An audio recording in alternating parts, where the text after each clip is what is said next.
What? This meeting is being recorded. Oh, thank you. Yeah. Thank you, recorded voice. Good afternoon, everybody. Welcome back to the South Jersey Field of Dreams Faces for Autism Dinner. I'm Jacob Hackett. Keep donating your money. Keep giving your money to these wonderful causes. They've done so much for all of us over the last 20 years. My next guest today has been involved with us at the South Jersey Field of Dreams basically since its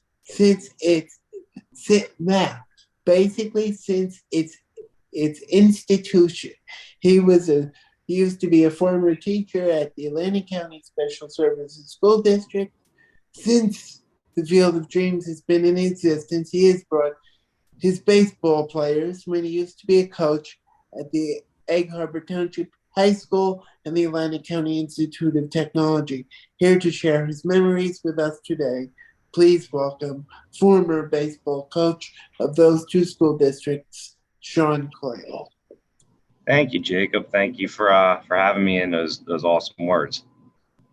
So, Sean, tell us, how did you hear about the field all those years ago? Well, when I was in college, I had a friend who introduced me to the Ocean Academy at Cape May County Special Services, and I began working there during the summer as a one-to-one aide. And it was from that moment, when I was in college, I had no idea. I still was not sure what I wanted to do with my life, what I was meant to do. And then I just knew that I was playing baseball. And, I thank the Lord for baseball, because if it wasn't for that, I wouldn't have got into college. But when I started working at Cape May County Special Services, I knew right away what I was meant to do for the rest of my life. So from there, I went to school, finished up my schooling. I then graduated from college, started working as a one-to-one aide at Atlantic County Special Services. And then that's where I went back to school and started doing my student teaching while working there. So, long story short, I became a teacher, and I've loved every minute of it. I knew this is exactly what my calling was for in life. And I, through that time at Atlantic County, the Field of Dreams had began, and I had so many of my students who were so excited when that field was built, and it gave them an outlet where they could go.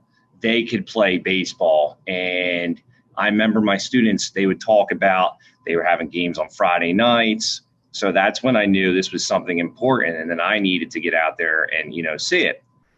Fast forward, I became a volunteer assistant coach at Egg Harbor Township High School. And I knew when I got into coaching that, there was more to just the stuff we were doing on the field, that there was a lot of stuff we needed to do as a team building activities. And, what better way than to do some volunteer and team building activities than to bring our players out to to the South Jersey Field of Dreams.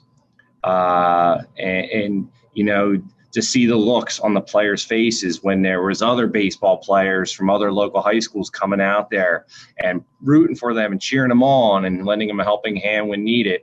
It was such a win-win situation. And, I have players that, it's crazy now. I have players that are, they're 30 plus years old now, and they will still bring up the times that they had at the South Jersey Field of Dreams and what those times meant to them. And, I just knew it was something special that I always wanted to make sure my players, I could share with them, because obviously, my goal as a baseball coach, was, I wanted to make them very good baseball players, and we wanted to win, but I was preparing them for life. And I wanted them to see that there was other things out there than just the game of baseball. So, and long Sean, story short. Yeah, long story made in short there. And no matter how old you are, and I've said this throughout the evening tonight, no matter how old you are, you need to be exposed to that, because you need to see the real world aspects of life. Excuse me, that not everything is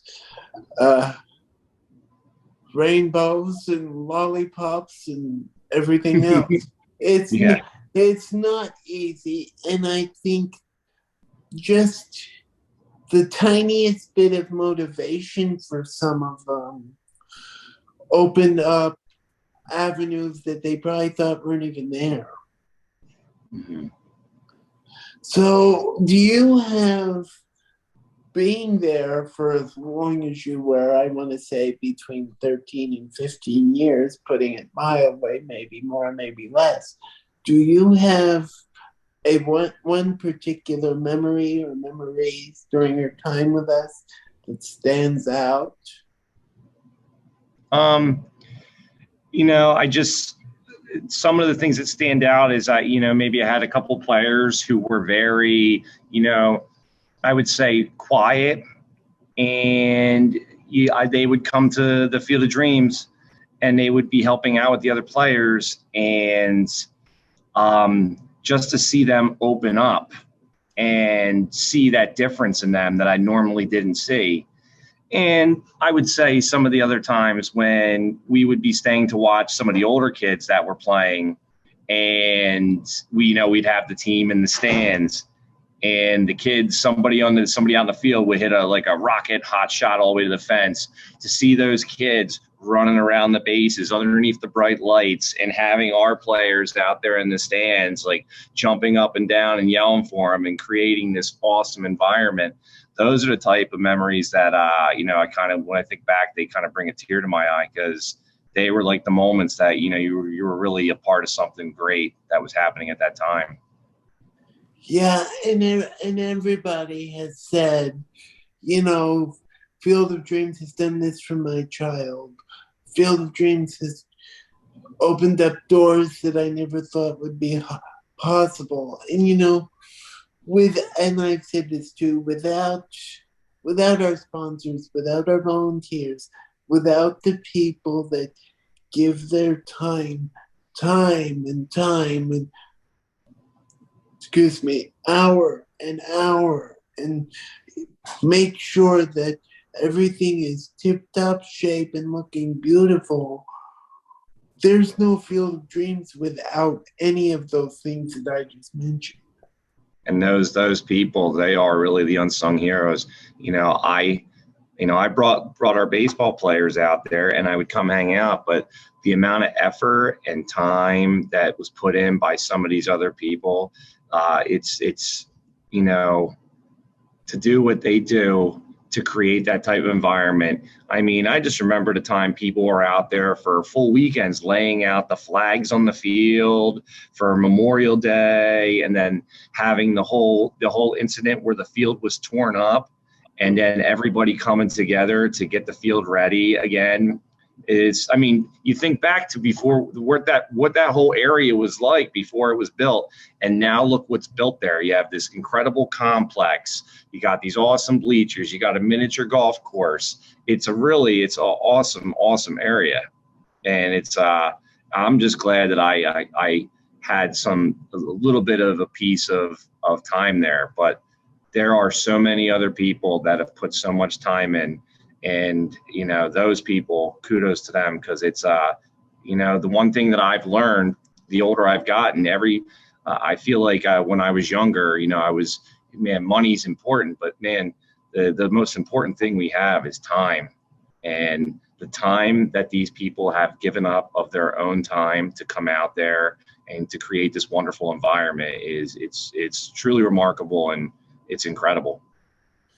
Yeah, it's incredible. It's life-changing. There aren't enough words for me to just sit here and describe what the field means to Sean, to me, to everyone that has graciously spoken tonight. I mean, where would we be? And this was a question in a video that we did years ago. And it's, where would we all be if the Field of Dreams didn't exist? And my honest answer right now is, God, I can't even answer that. I don't even know where we would be. So, Sean, last question. If you could give any people watching this tonight reasons as to why they should volunteer at the Field of Dreams, what would your answer? What would you say? The first thing that just popped into my mind is the feeling I always had when I left there. And after, being there for a few hours, helping out, either helping the little ones out or watching the older guys play, and the feeling I had when I left there, I could say it was a huge adrenaline rush. Like, I would leave there and I would be just, my whole human spirit was lifted for everything that I had just experienced. And it's a very humbling experience. It makes you feel you feel very blessed for the life that you have, but it's also, for me, I had a lot of students that played there, and it was a great way for me to reconnect with them. Some of them I haven't seen in 7, 8, 9, maybe even 10 years, because I changed school districts. And just being able to go back there and to help these guys out and to interact with them and to catch up, I always left there feeling like, wow, that was an awesome experience, and I need to do this more. And the kids that are there, doesn't matter the age, they are so nice, they're so appreciative, they're so loving, and it's just does wonders for your soul. And I think it does it for everybody. And it's just words can't describe the feeling that that I get whenever I leave there. Friends, I've encouraged it more tonight than I think I ever have. You've heard a first-hand account from Sean about what his experiences were there. I strongly encourage you, no matter how old you are, if you're watching this from a million miles away, if you're not from New Jersey, please give. As I said, Field of Dreams has done wonders for all of us. Please give. And that's my sentiments. Thank you so much, Jacob, man. You've done more than you can ever imagine. You are a tremendous ambassador, dude. My pleasure. And thank you for all you've done for all of us for the last 15, 16 years. We're getting old. We're getting old. Yes, we are. And not in a good way either. We were like fine wine.